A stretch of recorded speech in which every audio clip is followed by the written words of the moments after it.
Como vai? Tudo bem? Espero que sim. Vamos juntos com mais um programa Viver Bem Unimed Campos. Equipe da Unimed Campos participa de eventos sobre prevenção a acidentes de trânsito em uma universidade. Em nossa sala de entrevistas, vamos bater um papo sobre o Novembro Azul, mês de prevenção ao câncer de próstata. No quadro Coma Bem e Viva Melhor, mais uma receita de salada de repolhos agridoce. O Viver Bem Unimed Campos começa agora. O Instituto Nacional do Câncer, INCA, estima que vamos fechar o ano de 2018 com mais 68 mil casos novos de câncer de próstata. Para abordar o tema, estamos recebendo o médico urologista Francis Cury e o nosso consultor de saúde, o Dr. Paulo Irano. Dr. Paulo Irano, o câncer de próstata realmente preocupa, mas a saúde do homem vai além disso, né? Como vai além a saúde da mulher, e a gente está sempre falando sobre a saúde da mulher, o homem sempre fica, ele tem uma restrição maior a buscar os médicos, na verdade, principalmente quando se trata da questão da próstata, quando se trata da questão da sua atividade sexual. A mulher normalmente busca rapidamente o seu médico, o homem ele é um pouco mais restrito, ele é um pouco mais reservado. Isso acaba dificultando, acaba trazendo problemas, vamos dizer, para o futuro e na abordagem dos casos aí do câncer de próstata, com certeza. Agora, Dr. Paulo Irano, nós estamos recebendo aqui o Dr. Francis para falar um pouco mais sobre a saúde do homem. E aí eu já estava citando no início que a saúde do homem vai além. Eu vou pedir para o Dr. Cury falar um pouco, né, sobre essa questão e dar uma ideia, né, de como é que a saúde do homem ela é muito mais ampla do que o mês de novembro, a preocupação com o câncer de próstata, que é extremamente importante, mas que não é o todo. Só isso. Devido a esse desleixo, esse descuido que já é natural do homem, né? Diferente da mulher que se preocupa mais, sempre se preocupou, devido a esse descuido do homem, a Sociedade Brasileira de Urologia instituiu neste mês de novembro um mês voltado para a saúde do homem, justamente com o objetivo de estimular, orientar e para que o homem possa realmente, espontaneamente, ou por influência de familiares, esposa, filhos, amigos, colegas, né, procurar o médico, o urologista ou até mesmo o clínico geral dele, que dá a primeira avaliação e encaminha depois, para que ele possa dar o pontapé inicial e fazer a primeira avaliação urológica. E eu diria que a primeira avaliação urológica, em se tratando do homem, não deve ser na idade adulta, já deve ser durante a pré-adolescência, na adolescência e o adulto jovem, porque muitas doenças, em se tratando de saúde do homem, como nós falamos aqui, não podemos pensar só em próstata, muitas doenças já começam na pré-adolescência e que se não for detectado ali, numa idade adulta, vai ter repercussões sérias, podendo afetar a qualidade de vida deste futuro adulto, pai de família e por aí vai. Então, daria um exemplo, que eu sempre falo para as pessoas que nos procuram, que 15 a 20% dos adolescentes têm uma varicocele, e muitas vezes imperceptível. Mas no que ele vai no urologista e o urologista o examina, vai ver essa varicocele nessa faixa etária de 14, 15, 16 anos, e não é uma incidência baixa, 20% dos garotos têm essa alteração, nessa varicocele, uma dilatação das veias do plexo papiliforme, e que naquele momento, naquela faixa etária ali, não gera nenhum problema para ele, mas vai gerar um problema futuro, quando ele vier a casar com seus 25, 30 anos, e ele vir a descobrir que não está conseguindo engravidar a parceira, e no exame mais detalhado vai ver que a causa é uma varicocele que passou desapercebida aos 14, 15, 13 anos de idade. Então eu diria que a primeira consulta, tirando, é lógico, aquela avaliação inicial do pediatra, que avalia sempre os testículos, o problema da fimose, algumas anomalias congênitas, a primeira consulta, impreterivelmente do sexo masculino, deveria ser aos 13, 14 anos com o urologista, visando essas alterações aí. Tem algum sintoma, doutor Francis, que pode ser sinal de alerta, sim, funcionar como um sinal de alerta em relação à varicocele para esses jovens? Normalmente, no que eles começam também a conhecer seu corpo, Paulo Irano, e ter a manipulação da sua genitália, e quando essa varicocele já está num grau mais acentuado, que são 3 graus, grau 1, 2 e 3. No grau 3, muitas vezes é palpável, muitas vezes não, ela já é palpável espontaneamente, sem fazer manobra, sem fazer esforço nenhum. E às vezes o adolescente, durante o banho ali, ele manipula e percebe aquilo anovelado, aquelas veias dilatadas. Aí já procura o profissional direcionado. Mas muitas vezes ele não sente nada. Não sente atrofia, não sente diferença nenhuma. Só o profissional examinando mesmo, tomando cuidado e visando essa pesquisa, vai detectar. Muito bom. Mas no início é assintomático, não sente nada. Mas no decorrer dos anos, começa a haver atrofia testicular, o testículo vai diminuindo de tamanho, dor e afetando a quantidade e a qualidade do seu espermograma, comprometendo assim a sua fertilidade. Eu gostaria que o senhor alertasse para os nossos espectadores, aos nossos colaboradores, quais são os elementos que chamam a atenção. Porque nós aqui temos tratado de múltiplos assuntos e sempre temos como base nas doenças crônicas e as doenças neoplásicas. Normalmente elas têm uma condição genética e têm a condição ambiental, dos hábitos de vida, né, do dia a dia, da pessoa. E às vezes o homem ele não busca no momento adequado uma avaliação do urologista ou do seu clínico propriamente dito, em que idade isso deve ser feito, quando existe uma história na família, quando não tem história na família, que horas que ele tem que obrigatoriamente, eu diria, obrigatoriamente deve procurar essa assistência, esta orientação, e quais são os sinais de alerta para que ele, puxa vida, será que eu tenho algo diferente? Quais são?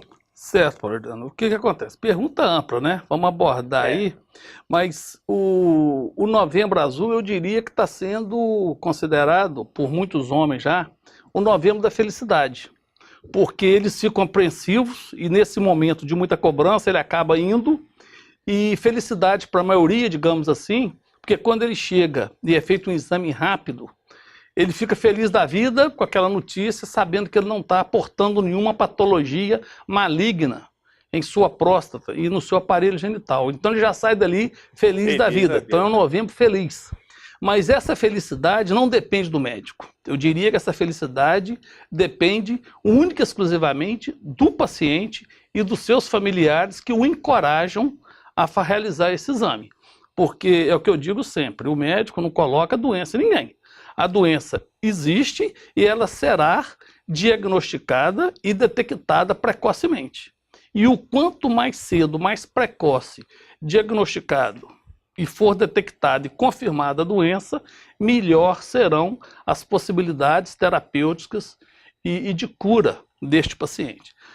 A Sociedade Brasileira de Urologia preconiza o quê? A partir de que idade, então, para não ficar naquela ansiedade? Vai paciente com 30 anos, 25 quer examinar a próstata. Então a sociedade determinou, e já é do conhecimento de todos, a idade hoje para se iniciar o exame digital retal da próstata é aos 45 anos para aqueles pacientes que têm uma história familiar. Que essa história familiar, quer dizer, é aquele paciente cujo pai ou o irmão mais velho, ou tios por parte da mãe, que tiveram problemas prostáticos. Então, esse paciente é prioridade no exame preventivo. Então, ele deve iniciar seu exame aos 45 anos. Um pouco mais precocemente. Mais precocemente. Agora, não impeça, caso ele queira iniciar aos 40, problema nenhum. Às vezes ele chega no consultório com história familiar, aos 40 anos querendo examinar, prontamente nenhum urologista vai ser contra o exame. É um dado a mais, uma garantia a mais, uma segurança a mais que ele vai ter. Agora, o protocolo é este, 45 anos quando tem história familiar. E a partir dos 50 para aqueles que não têm história familiar. E os negros também, é sabido que os afro-americanos têm uma incidência muito maior de câncer de próstata. Não se sabe exatamente por quê, talvez ligado a algum braço do cromossomo, na genética desses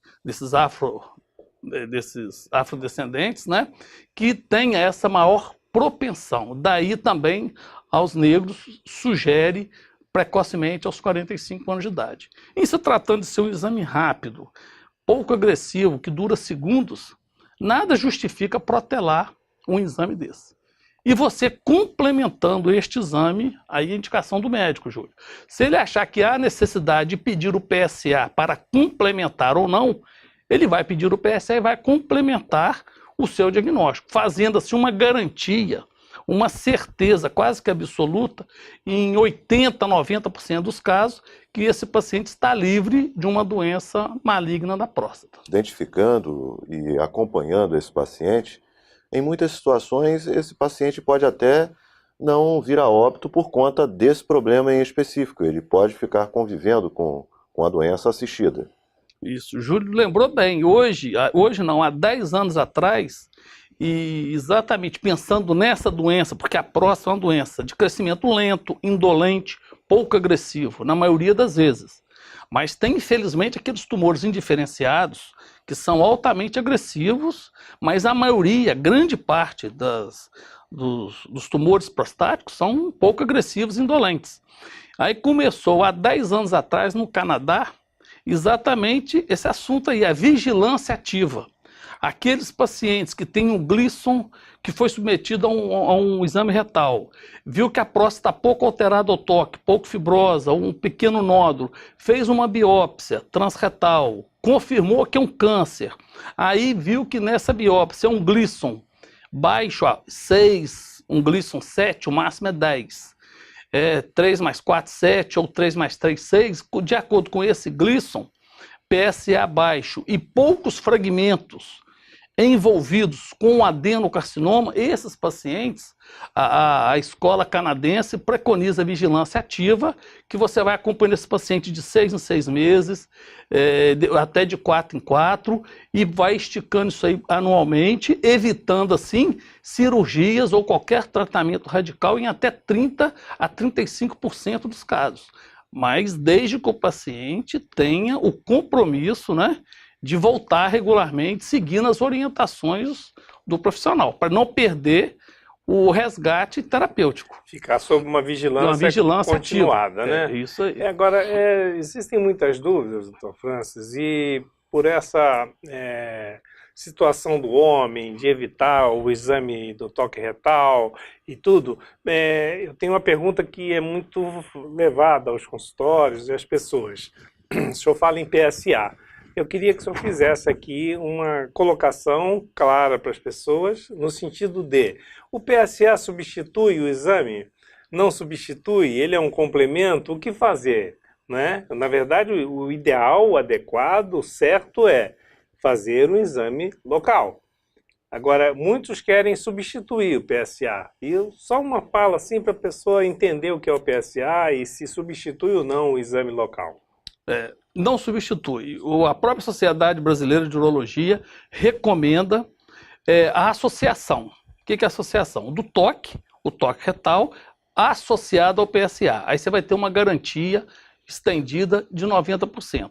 Alguns pacientes até chegam mesmo com a intenção só de mostrar o PSA, Isso. não querendo fazer o toque, mas na hora você conversando, explicando, você convence o paciente, ele também já vai querendo fazer, só que ele faz aquele charmezinho para realmente o médico sendo convicto que é importante, que é preciso, ele vai fazer e sai dali com um sorriso no rosto, feliz da vida e sabendo que só vai fazer novamente daí um ano. Olha a garantia que ele tem, um ano para fazer um novo exame.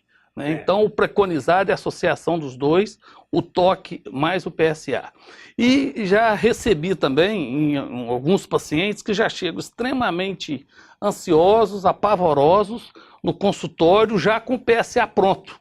Isso. Ou ele lê o resultado, ou a esposa, ou algum filho lê, PSA alto, vai lá naquela tabelinha, tô com câncer. Relação abaixo de 18%, estou com câncer de próstata, já chega apavorado. Aí você vai, primeiro passo, olhou o PSA, realmente está alto. Primeiro passo, toque. Faz o toque, próstata normal. Ou seja, pelo toque não tem nada de câncer. Aí você vai fazer, conversar, vai fazer a anamnese, vai conversar com ele detalhar mais a história clínica, Paulo Hernani, vai ver que ele tem uma prostatite crônica, ou até uma prostatite aguda, ou ele colheu o exame de forma inadequada, teve ejaculação nas 24 horas. O pessoal fala, não pode ter relação sexual. Relação sexual você pode ter, você não pode ejacular. A ejaculação, a eliminação do esperma é que vai alterar os valores do PSA, porque o PSA é uma glicoproteína produzida pelo tecido prostático. Se você tem a ejaculação antes e faz o exame no dia seguinte, entendeu? Ou fez até o toque retal e colhe o exame no dia seguinte, ou andou muito de bicicleta, ou fez alguma manipulação uretral, fez uma cistoscopia ou fez um cateterismo vesical, esse paciente tem uns prazos de 72, 21 dias, 30 para fazer a coleta do PSA para não dar o resultado falso positivo. Então, muitas vezes o PSA alto são duas situações. O PSA baixo não quer dizer que não tem câncer de próstata e nem o PSA alto afirma que você tem um câncer. O toque é que vai definir melhor isso aí. É a associação, como o senhor falou. Associar um exame ao outro para poder fechar o diagnóstico. Isso. E na maioria das vezes o paciente sai com um sorriso, né? Porque na maioria das vezes não tem nada. Agora, eu acho esse ponto é muito importante o senhor ter abordado e ficar muito claro. O PSA não substitui o exame local do toque retal. Ele é um complemento, eu diria, um exame acessório, complementar, quando o toque retal mostra alguma coisa, porque muitas das vezes o PSA pode estar elevado independentemente de ser câncer. Isso. Como disse, uma inflamação na próstata, uma manipulação, um exame anterior. Então isso tudo tem que ficar bem claro, porque muitos hoje se enganam achando que fiz o PSA, está normal. Não, tem que fazer o exame local. Acho que esse é um grande recado, doutor Francis. Isso. Muito bom. Só para concluir só um pouquinho, em relação ao PSA aí, os pacientes às vezes hoje, tem laboratórios que hoje, com essa divulgação toda, o paciente já chega com o exame de sangue pronto. PSA total, PSA livre e a relação. É jogar dinheiro fora. O primeiro passo é fazer o PSA total. O PSA livre e a relação só vai ter valor se o PSA total estiver acima de 2,5. Se o PSA total estiver abaixo de 2,5, você faz o livre, faz a relação, na maioria das vezes vai dar abaixo de 18%. Isso vai confundir o médico e vai confundir ainda mais o paciente. Então, primeiro faça o PSA total, se for por conta própria, faça só o total e leva para o médico. Agora, o ideal é procurar um profissional. O ideal, mas às vezes essa ansiedade toda, já vou levando o exame de sangue para ajudar o médico. Então faça só o total, né?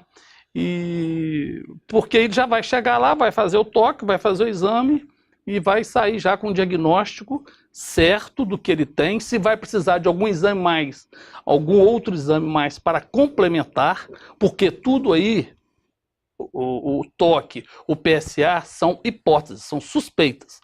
Nós vamos confirmar se o paciente vai ter ou desenvolver o câncer só com a biópsia prostática. Aí sim, é um exame que incomoda, tira 6 a 12 fragmentos em cada lobo prostático, e aí com o histopatológico, feito pelo patologista competente, vai falar se aquela glândula está comprometida com adenocarcinoma de próstata ou não. Confirmando o diagnóstico, vamos fazer o estadiamento desse paciente, e após esse estadiamento vamos definir o tratamento. Esse tratamento pode ser curativo ou paliativo. Fazendo o diagnóstico precoce, esse tratamento será curativo em 90% a 95% das vezes. Aí as opções, as modalidades terapêuticas, vai desde a cirurgia até a radioterapia. Aí o médico vai ver qual a opção melhor para cada caso. Essa estatística é fundamental. Se você, então, se prevenir, buscar no momento adequado o seu médico, fizer um diagnóstico, como diz o Dr. Francis, 90% a 95% dos casos terão a cura. Então, procure o seu médico. Nunca deixe de fazer este exame, que é muito importante para a saúde do homem. Dr. Francis, muito obrigado pela participação no nosso programa. E dizer que uma mensagem nesse Novembro Azul, nada melhor do que ter essa informação, de que até 95% dos casos, o sorriso no rosto é o Novembro do Sorriso, como o Dr. Francis citou. Muito obrigado. Obrigado, eu que agradeço. A Sociedade Brasileira de Urologia agradece a todos vocês. A gente vai para o intervalo e volta já com uma receita saudável de salada agridoce de repolhos. Aguarde aí.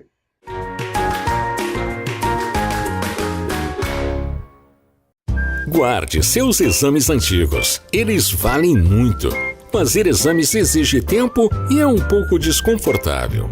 E se o seu plano tem coparticipação, uma parte do custo é cobrada de você. Guarde todos e leve para o seu médico na próxima consulta. Ele vai avaliar se você precisa de novos exames. Às vezes, os que já fez são suficientes. Cuidar de você. Esse é o plano. Unimed. Automedicação? Não. Médicos estudam muito para entender o seu corpo. É perigoso não seguir a risco que eles recomendam. E desnecessário se irritar quando eles não prescrevem remédio algum. Confie no seu médico. Ele sabe o que é melhor para você. Cuidar de você. Esse é o plano. Unimed.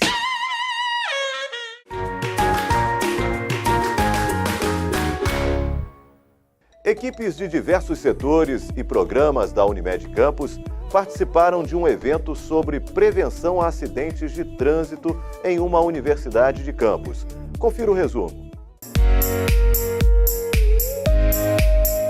O Fórum de Mobilização para a Prevenção de Acidentes com Moto reuniu um bom público na Universidade Estácio de Sá, no dia 6 de novembro. As equipes do Serviço Especializado em Engenharia de Segurança e em Medicina do Trabalho, Medicina Preventiva, Nutrição e Enfermagem da Unimed promoveram atendimentos como aferição de pressão arterial, teste de diabetes, medição de índice de massa corpórea, além de orientações para a promoção da saúde e prevenção a acidentes, principalmente os acidentes de moto.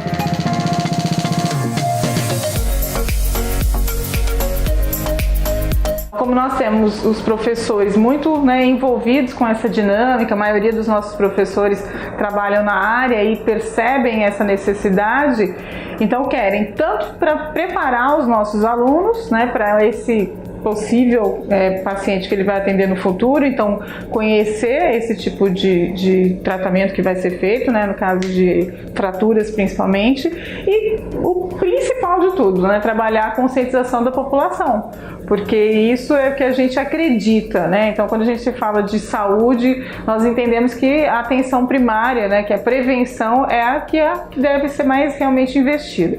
E no caso das motos, a gente sabe que Campos tem um número muito significativo de motos e as imprudências que a gente vê é no dia a dia. Então é uma ação de responsabilidade social, que a instituição tem um compromisso com esse item, e de estar participando junto à Unimed, com certeza é aquela parceria que não tem erro, é uma junção realmente de duas áreas que são importantes, educação e saúde, com uma preocupação com a sociedade onde nós estamos atuando e que só tem benefício para a comunidade. Eu acho que nosso papel enquanto educação é esse, de ajudar a comunidade onde nós estamos inseridos.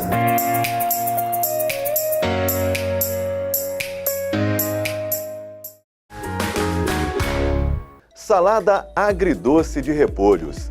Essa é a nossa receita da semana. Confira!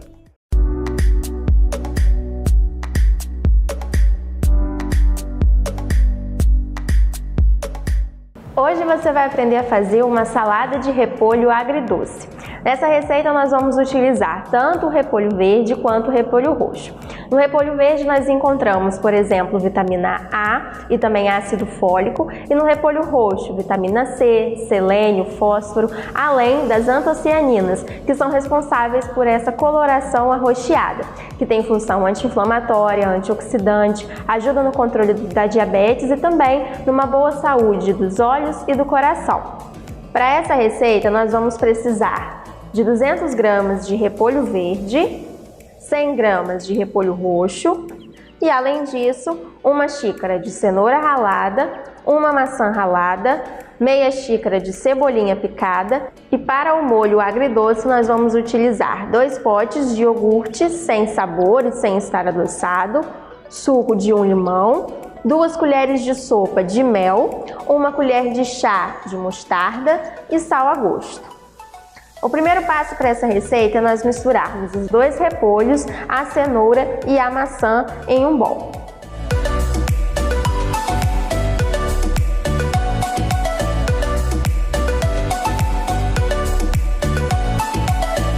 Depois que os ingredientes da salada já estiverem bem misturados, nós vamos misturar os ingredientes do molho. O iogurte,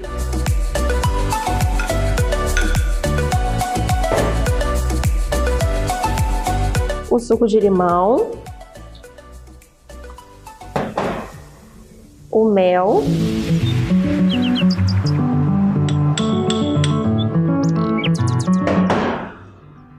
a mostarda,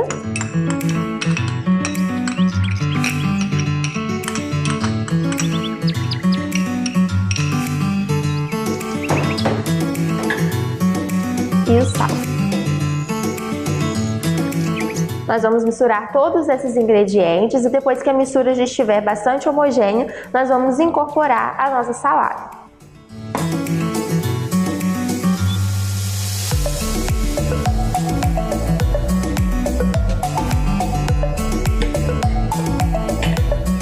Aos poucos nós vamos adicionando e misturando bem, até que todo o molho seja despejado.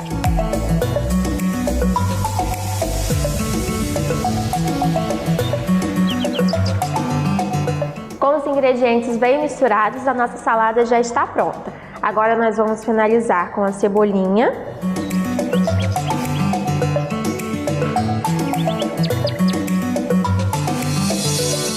E ela já está pronta para ser servida. No próximo programa você vai aprender a fazer uma torta de chocolate com apenas 3 ingredientes. Até lá!